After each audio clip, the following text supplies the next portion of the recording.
Capital FM 92.4 मेगाहर्जमा। आर्थिक जगतको मेरुदण्ड अर्थ संसार, अर्थ संसार, अर्थ संसार, अर्थ संसार।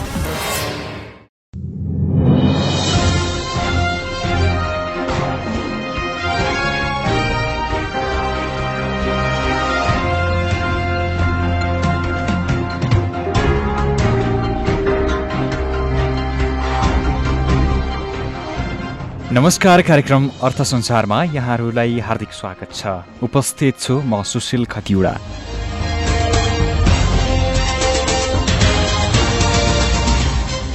कार्यक्रम अर्थ संसार तपाईँ क्यापिटल एफएम 92.4 मेगाहर्ज काठमाडौँमा, पूर्वाञ्चलमा रेडियो सारङ्गी 101.3 मेगाहर्ज र पश्चिमाञ्चलमा पनि पोखराबाट 93.8 मेगाहर्जमा सुनिरहनु भएको छ। र तपाईँहरूले हामीलाई cfmonir.com र रेडियो सारङ्गी.comबाट पनि विश्वको जुनसुकै स्थानमा रहेर सुन्न सक्नुहुन्छ। कार्यक्रम अर्थ संसारमा हामी यो साता देशमा अर्थसँग सम्बन्धित के कस्ता गतिविधि भए र देशको अर्थतन्त्रमा के सुधार हुँदैछ लगायतका विषयमा जानकारी प्रस्तुत गर्नेछौँ। यो साता प्रधानमन्त्री केपी शर्मा ओली स्विजरल्यान्डको डाभोसमा भएको विश्व आर्थिक मञ्चको बैठकमा सहभागी बन्नुभयो। उहाँले मञ्चलाई सम्बोधन गर्दै नेपालमा लगानीको वातावरण राम्रो भएकाले नेपालको वित्तीय क्षेत्रमा लगानी गर्न आग्रह गर्नुभयो।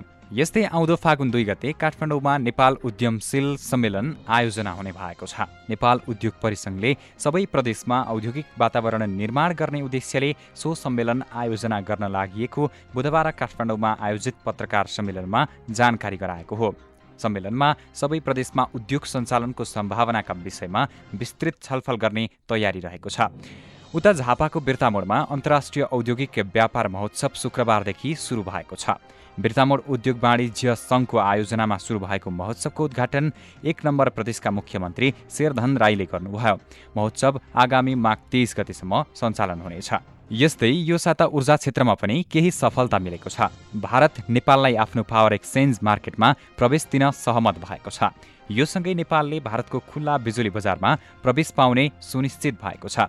पोखरामा भएको नेपाल भारत सचिव स्तरीय बैठकमा भारतले आफ्नो पावर एक्सचेन्ज मार्केटमा विभिन्न मोडालिटीमा विद्युत खरिद गर्नका लागि नेपाललाई प्रवेश दिन सहमति जनाएको हो। उसले यो व्यवस्था कार्यान्वयनका लागि 2 महिनाको समय दिएको छ। यस्तै यो साता शेयर बजारमा पनि उतार चढाव कायमै देखिएको छ। सुरुका 2 दिन घटेको शेयर बजार त्यसपछि अर्को 2 दिन सामान्य अङ्कले बढ्न प्रयत्न गरेर अन्तिम दिन फेरि घटेको हो। शेयर बजारमा कुल कारोबार रकम यस साता 2.25 करोड पुग्न पनि हम्बे पर्यो। कारोबार रकम अघिल्लो साताभन्दा 12.22% घटेर 1 अर्ब 62 करोड रुपैयाँमा कायम भएको हो। नेप्सेको उतार चढाव कायम रहँदा बजारको औसत कारोबार 32.5 करोड कायम भएको हो। यो छोटो जानकारीपछि अब यो साता लगानीका क्षेत्रमा अन्य के गतिविधि हुँदैछन् त सुनौ साप्ताहिक गतिविधि।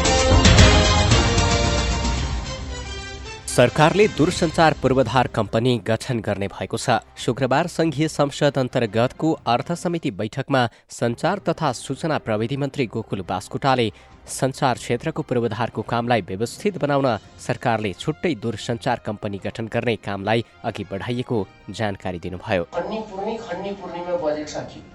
त्यसो भएको हुनाले चाहिँ त्यसलाई हामीले अहिले एउटा नयाँ हिसाबले छुट्टै कम्पनी पूर्वाधार कम्पनी दूरसञ्चार पूर्वाधार कम्पनी चाहिँ खोल्ने हामीले तयारी गरेका छौँ, जहाँ नेपाल टेलिकमकै लिड रहनेछ। दूरसञ्चार क्षेत्रका पूर्वाधार निर्माणको धेरै बजेट खर्च हुने गरेको भन्दै मन्त्री बास्कोटाले त्यसलाई सदुपयोग गरेर अघि बढ्न छुट्टै कम्पनी बनाउने तयारी सरकारले गरेको जानकारी दिनुभयो।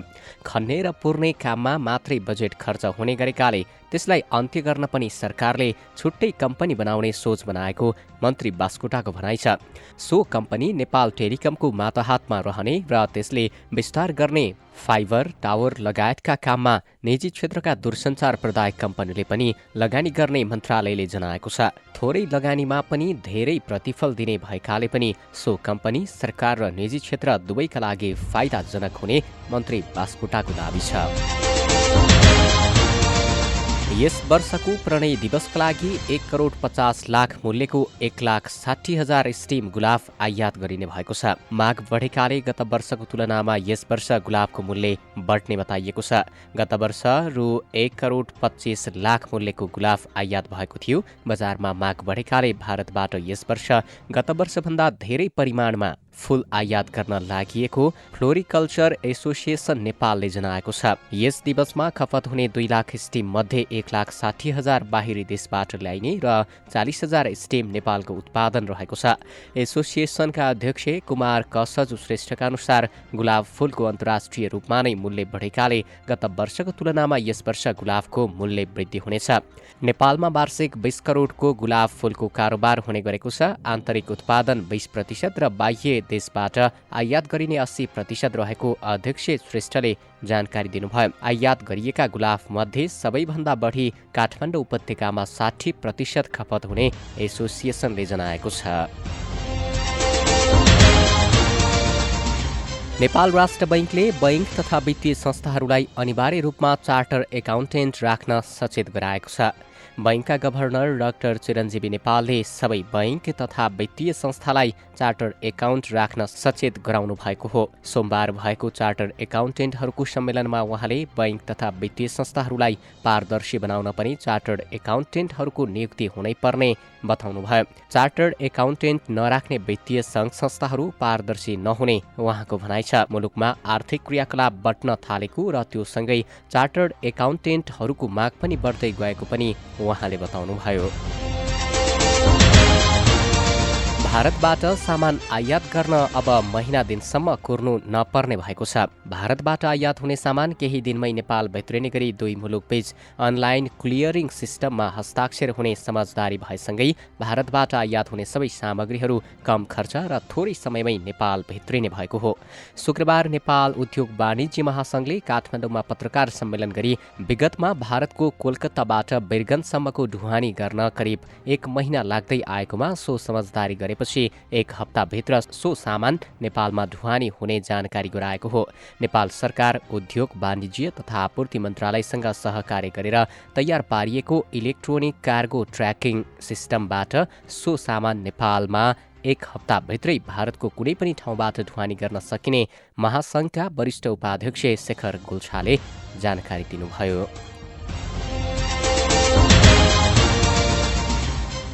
ऊर्जा जलस्रोत तथा सिँचाइ मन्त्री वर्षमान पुन र नेपालको भ्रमणमा रहेको जापानी प्रतिनिधि मण्डलबीच भेटवार्ता भएको छ। जापानको कृषि तथा वन मन्त्रालयका अन्तर्राष्ट्रिय मामिला हेर्ने उपनिर्देशक ताकामी नाकादाको नेतृत्वमा आएको प्रतिनिधि मण्डलले बिहिबार सिंहदरबार स्थित ऊर्जा मन्त्रालयमा भेटवार्ता गरेको हो। भेटमा ऊर्जा मन्त्री पुनले जापान नेपालको पुरानो विकास साझेदार मुलुक भएको भन्दै नेपालको विकासमा जापानले गर्दै आएको सहयोगप्रति धन्यवाद दिनुभयो। मन्त्री पुनले जल उत्पन्न प्रकोप नियन्त्रण केन्द्र स्थापना गर्न जापानले सहयोग गरेको स्मरण गर्दै सिँचाइ तथा ऊर्जा क्षेत्रको अध्ययन अनुसन्धानमा आगामी दिनमा समेत सहयोग प्राप्त हुने विश्वास व्यक्त गर्नुभयो। अन्तर्राष्ट्रिय मामिला हेर्ने उपनिर्देशक ताकामीले जापानले नेपाललाई आर्थिक र प्राविधिक सहयोग गर्दै आएको जानकारी दिँदै आगामी दिनमा अझै सहयोग गर्न जापान सरकार तयार रहेको बताउनुभयो। उहाँले नेपाल कृषि प्रधान देश रहेको भन्दै कृषि क्षेत्रमा सहयोग गर्न आफूहरू तयार रहेको धारणा समेत राख्नुभयो। उहाँले सिँचाइ र पानीको क्षेत्रमा जापानको लामो अनुभव भएको भन्दै त्यसको ज्ञान बाँड्न आफूहरू इच्छुक रहेको बताउनु भएको छ। नेपाल राष्ट्र बैंकले वैदेशिक रोजगारीमा जाने कामदारले पाउँदै आएको वैदेशिक मुद्रा सटहीमा 300 अमेरिकी डलरको कटौती गरेको छ। एक सर्कुलर जारी गर्दै यसअघि $500 सम्मको सटही सुविधा पाउँदै आउने व्यवस्थालाई परिवर्तन गरेको हो। अब श्रम स्वीकृति लिई वैदेशिक रोजगारीमा जाने कामदारले राहदानी बापत अधिकतम $200 अमेरिकी सम्म मात्र सटही सुविधा पाउनेछन्। बैंकले चालु आर्थिक वर्षको सुरुवाती महिनादेखि देशको भुक्तानी सन्तुलन ऋणात्मक हुन थालेपछि डलरको सटही सुविधामा राष्ट्र बैंकले कडाई गरेको छ। राष्ट्र बैंकले केही महिना अगाडि मात्रै विदेश घुम्न जाने नेपालीले पाउँदै आएको प्रति व्यक्ति $2500 सम्मको सटही सुविधालाई $1500 झारेको थियो। चालु आर्थिक वर्षको मङ्सिर मसान्तसम्ममा देश भित्रिने भन्दा बाहिरिने रकम 85 अर्ब रुपैयाँले ऋणात्मक छ। त्यसै गरी चालु खाता पनि घाटा 1 खर्ब 19 अर्ब रुपैयाँ पुगेको छ।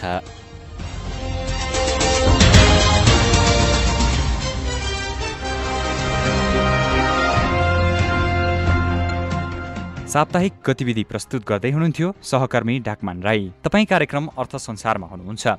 हामीले कार्यक्रममा यो साता देशको अर्थ तथा वित्तीय क्षेत्रमा भएका प्रगति विवरण प्रस्तुत गरिसकेका छौँ। समग्रमा यो साताको आर्थिक क्षेत्र उपलब्धिमूलक नै रह्यो। यस्तै सरकारले अहिले सवारी चालक अनुमति पत्रलाई व्यवस्थित बनाउने भन्दै स्मार्ट लाइसेन्स प्रणाली लागू गरेको छ। तर यातायात व्यवस्था विभागले माग अनुसार स्मार्ट लाइसेन्स वितरण गर्न नसक्दा रसिदकै भरमा सवारी चलाउनु पर्ने बाध्यता छ। एक रिपोर्ट। यातायात व्यवस्था विभाग बानेश्वरमा सवारी चालक अनुमति पत्र स्मार्ट लाइसेन्स लिनका लागि दैनिक सयौंको भिड लाग्छ। तर विभागले लाइसेन्स वितरण गर्न नसक्दा 1 वर्षदेखि रसिदकै भरमा धेरैले सवारी चलाइरहेका छन्। पटक पटक अनुमति पत्र लिन आउँदा पनि लाइसेन्स नपाएको गुनासो गर्छन्। यातायात व्यवस्था विभाग बानेश्वरमा भेटिएका सेवाग्राही रमेश आचार्य। 4 चोटि भइसक्यो यहाँ आएको, तर अहिले पनि एकान्त गुना गएको। एकान्त गुनाबाट अब कति सजिलै छैन भन्दियो, आएकै छैन भन्दियो, कहाँ सोध्ने त भन्दा अब थाहा छैन भन्दियो। स्मार्ट लाइसेन्सको अवधारणा ल्याएको वर्षौं बितिसक्दा पनि उचित रूपमा लाइसेन्स वितरणको कार्यलाई सरकारले बेवास्ता गरेको बताउँछन् अर्का सेवाग्राही आकाश थापा। सरकारले अलिकति ध्यान नदिएकै हो भन्छु म। ल्याउनलाई चाहिँ अब स्मार्ट लाइसेन्स भनेछ हैन, अनि अब छाप्नलाई पनि छापिरहेछ र अब मान्छेहरूले अब त्यो पैसा खानलाई लागि लुकाएको के। स्मार्ट लाइसेन्स लिनका लागि दैनिक जसो सेवाग्राही यातायात व्यवस्था विभागमा धाउने गर्छन्, तर कर्मचारीले पछि आउनुहोस् भन्दै फर्काउने गरेका छन्। पटक पटक धाउँदा पनि स्मार्ट लाइसेन्स नपाएपछि सेवाग्राही हैरान हुने गरेका छन्। यातायात व्यवस्था विभागले भने बिना तयारी स्मार्ट लाइसेन्स सुरु गर्दा माग अनुसारको वितरण गर्न नसकिएको बताउनुहुन्छ यातायात व्यवस्था विभागका प्रवक्ता गोकर्ण प्रसाद उपाध्याय। एउटै मात्र कारण के हो भन्दा हाम्रो डिमान्ड र सप्लाईको बिचमा हामीले तालमेल मिलाउन सकेन। विभागले पनि विगतदेखि नै जति मात्रामा चाहिँ डिमान्ड हुन्छ त्यो डिमान्डको चाहिँ आकलन गर्न सकेन, जसका कारणले गर्दाखेरि पेन्डिङ बढ्दै गयो। अहिले विभागले दैनिक 10,000 स्मार्ट लाइसेन्स छाप्ने गरेको छ। सवारी चालक अनुमति पत्र पास गरेका 12 लाखलाई स्मार्ट लाइसेन्स वितरण गर्नुपर्नेछ। तर विभागले हालसम्म 8,000 मात्र कार्ड छपाइसकेको छ। हाल छापिएका कार्डमा पनि विभिन्न समस्या आउँदा माग अनुसार विभागले कार्ड वितरण गर्न सकेको छैन। सरकारले पटक पटक मेसिन थपेर कार्ड छाप्ने कामलाई तीव्र पार्ने भने पनि समस्या उस्तै छ।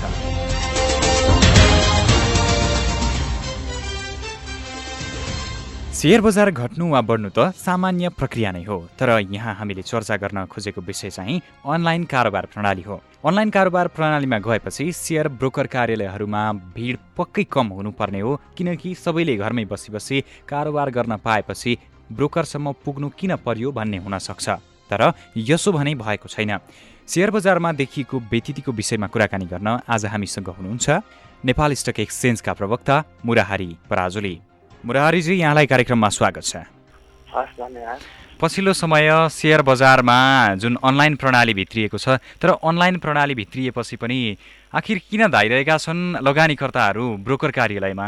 होइन, यो अनलाइन आउँदैमा चाहिँ विगतमा हामीले जुन तरिकाले कारोबार गरिरहेका छौँ त्यसमा गर्नु हुँदैन भन्ने होइन। अनलाइन कारोबार प्रणाली भनेको चाहिँ लगानीकर्ताहरूको लागि थप सुविधा हो होइन। अब यसलाई यसरी बुझौँ न, पहिला हामीले चाहिँ ल्यान्डलाइन फोन युज गरिरहेका थियौँ होइन। मोबाइल फोन आयो, मोबाइल फोन आउनुको अर्थ के हो भन्दा ल्यान्डलाइन बन्दै गर्ने भन्ने त होइन नि त। जबसम्म तपाईँ चाहिँ यो मोबाइलमा अभ्यस्त हुनुहुन्न तबसम्म ल्यान्डलाइन त युज गरिरहनुहुन्छ। त्यस्तै छ अब त्यो हाम्रो अनलाइनको पनि मान्छेले त्यसमा अभ्यस्त हुँदै जाँदा, बुझ्दै जाँदा, सिक्दै जाँदा अलिकति समय त लाग्छ। तर लगानीकर्ताहरू यो अनलाइन प्रणाली नबुझेर हो कि कसरी चलाउने अथवा यो अनलाइन प्रणालीलाई चाहिँ कसरी प्रयोग गर्ने भन्नेमा अन्योल छन् नि? त्यो अन्योल नै त होइन, यो सिक्नलाई चाहिँ कुनै पनि चिजहरू सिक्नलाई त्यसलाई चाहिँ ग्रहण गर्नलाई समय त लागि नै हाल्छ होइन। अब हामीले यहाँ हाम्रो मात्रै नहेरेर हामीले चाहिँ एकदम डेभलप मार्केटको हेर्ने हो भने पनि अब त्यहाँ चाहिँ तपाईँको चाहिँ त 1980-90को दशकमै अनलाइन ट्रेडिङ सिस्टम आइसकेको हो होइन। तैपनि अझै पनि मान्छेहरू चाहिँ विविध कारणले चाहिँ रिटेल इन्भेस्टर भनौँ, अझ साना लगानीकर्ताहरू चाहिँ ब्रोकरकोमा जाने त्यहीँबाट कारोबार गर्ने गरिरहेका हामीले देख्न सक्छौँ। त्यस्तो किन गर्छन् भन्दा त्यहाँ जाँदाखेरि एउटा इन्भाइरोमेन्ट हुन्छ, साथी सङ्गतिहरू हुन्छ, समय कटाउने मेलो हुन्छ, इन्टरेक्सनका कुराहरू हुन्छन् होइन। ब्रोकरसँगै पनि प्रत्यक्ष संवाद गर्ने चाहना हुन्छ मान्छेहरूको, त्यो आफ्नो रुचिका कुराहरू हुन्छन्, त्यसले चाहिँ प्रभाव पारिरहेको हुन्छ।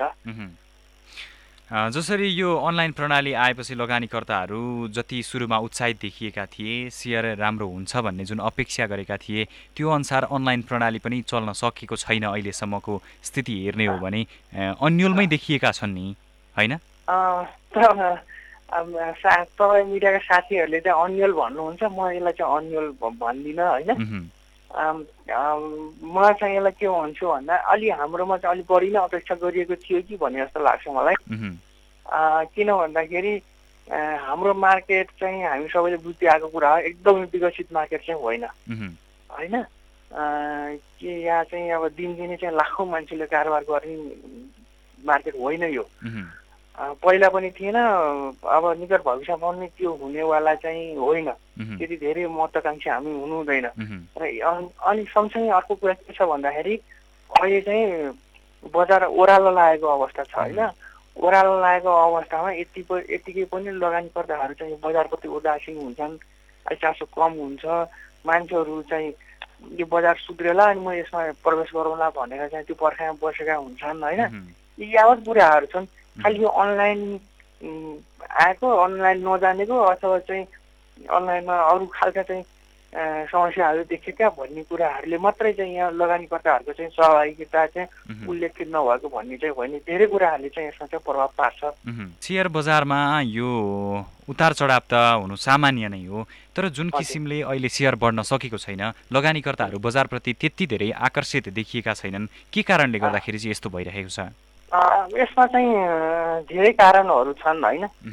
अब कतिपय कुराहरू गर्दाखेरि चाहिँ अब म चाहिँ अब स्टक एक्सचेन्जको आधिकारिक धारणा राख्न गइरहेको हुँदाखेरि अब कतिलाई चाहिँ यो कुरा मन नपर्न पनि सक्छ, विवादास्पद लाग्न सक्छन्।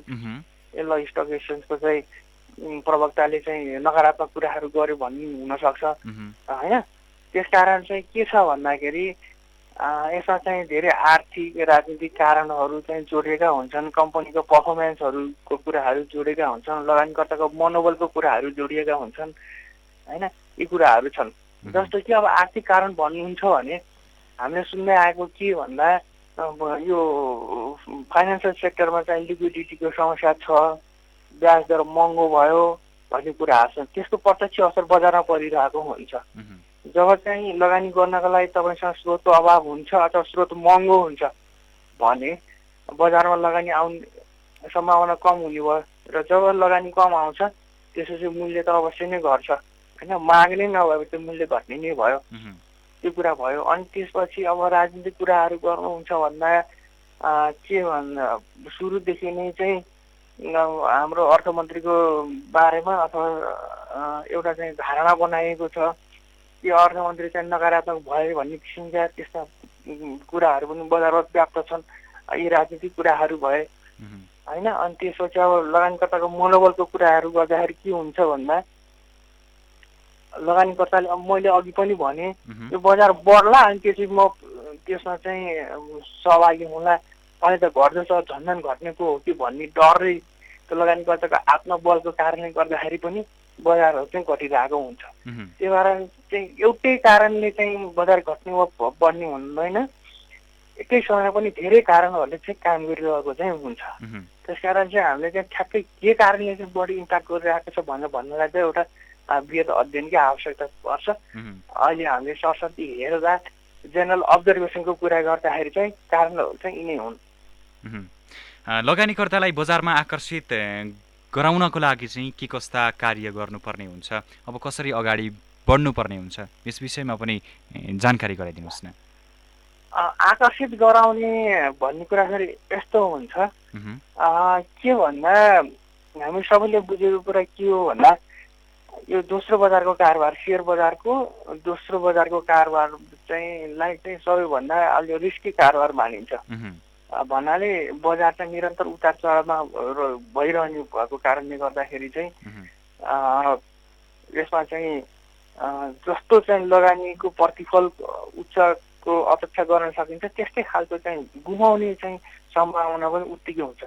त्यस कारणले गर्दाखेरि चाहिँ यहाँ चाहिँ कसैलाई चाहिँ यो बजारमा चाहिँ फाइदा हुन्छ तिमी यसमा आउ लगानी गर भनेर चाहिँ मान्छेहरूलाई चाहिँ बोलाउने भन्ने कुरा पनि हुँदैन।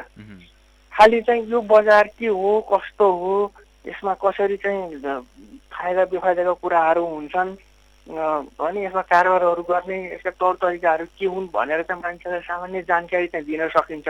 त्यस्तो कुराहरू चाहिँ सिकाउन सकिन्छ। तर यसमा लगानी गरेर फाइदा छ आऊ भन्न चाहिँ भन्नु अलिकति जायज हुन्छ जस्तो चाहिँ मलाई चाहिँ लाग्दैन। त्यसकारण चाहिँ हाम्रा कार्यक्रमहरू चाहिँ के हुन्छन् भन्दाखेरि नेप्सेका कार्यक्रमहरू चाहिँ हामीले चाहिँ यो बजारका नीति नियमहरू के हुन् अनि यसका संस्थाहरू कस्ता छन् यसमा चाहिँ अब प्रविधिहरू कस्तो छ यसमा कारोबार हुने चाहिँ वित्तीय औजारहरू के हुन् यस्ता कुराहरूको चाहिँ जानकारी गराउने हिसाबले चाहिँ हामीले कार्यक्रमहरू चाहिँ निरन्तर गरि नै रहेका छौँ र हामीले चाहिँ त्यो हाम्रो वेबसाइटमा पनि त्यस्तो कुराहरू राख्छौँ। हाम्रा चाहिँ आउने चाहिँ अफिसमै आएर नेप्से परिसरमै आएर चाहिँ कुरा गर्न खोज्नेहरूलाई पनि हामी इन्टरटेन गर्छौँ र हामी आफै पनि जिल्लाहरूमा विभिन्न कार्यक्रमहरू चाहिँ लिएर गइरहेका हुन्छौँ। प्रत्येक वर्ष गइरहेका हुन्छौँ। यो वर्ष पनि जाँदैछौँ हामीहरू। यस्ता कार्यक्रमहरू चाहिँ हामीले निरन्तर चाहिँ गरि नै रहेका छौँ। केही समय अघि लगानीकर्ताहरूले सेयर बजारमा जुन तरिकाले गिरावट आएको थियो जुन तरिकाले अगाडि बढ्न सकेको थिएन अङ्क स्थिर रहेको थियो भनौँ अथवा घटेको थियो त्यो कारणले गर्दाखेरि अनसन पनि बसेका थिए। त्यस पछाडि एउटा ज्ञापन पत्र बुझाएपछि सहमति भएको थियो। त्यसदेखि पछाडिको स्थिति के छ?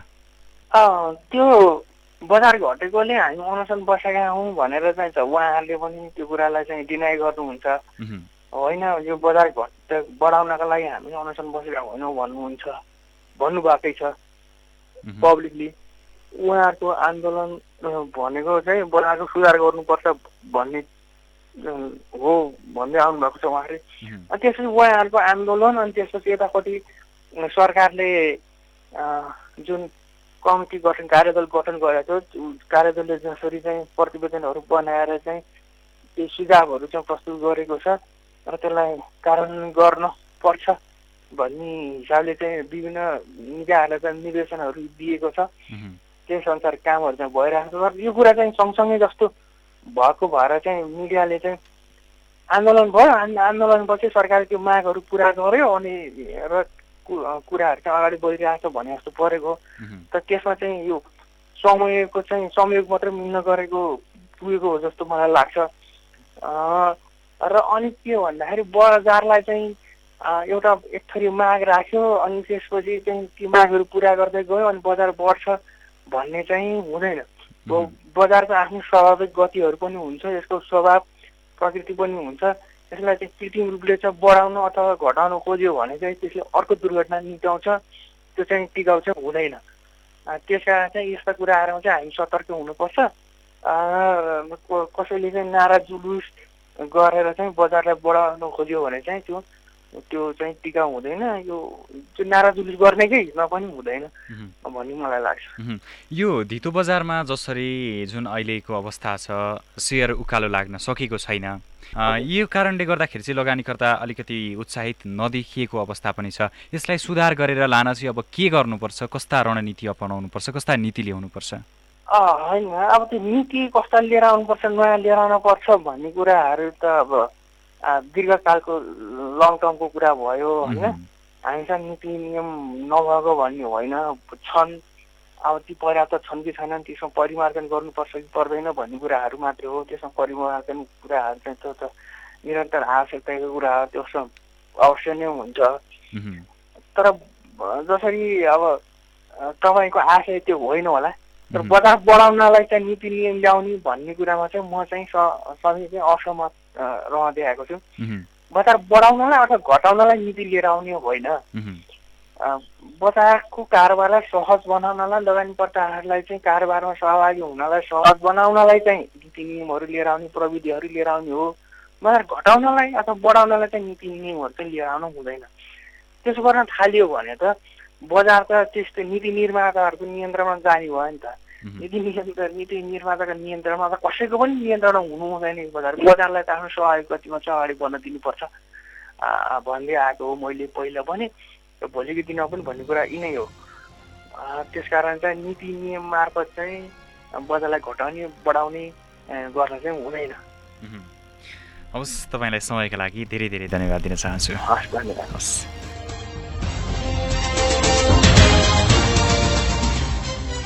श्रोता, हामीले कुराकानी गर्यौं नेपाल स्टक एक्सचेन्जका प्रवक्ता मुरारी पराजुलीसँग। पछिल्लो समय नेपालको शेयर बजारमा देखिएको यो जुन अनलाइन प्रणालीमा देखिएको विभिन्न समस्याका बारेमा चर्चा गर्यौं। अब भने हामी कार्यक्रमको अन्त्यतिर आइसकेका छौं।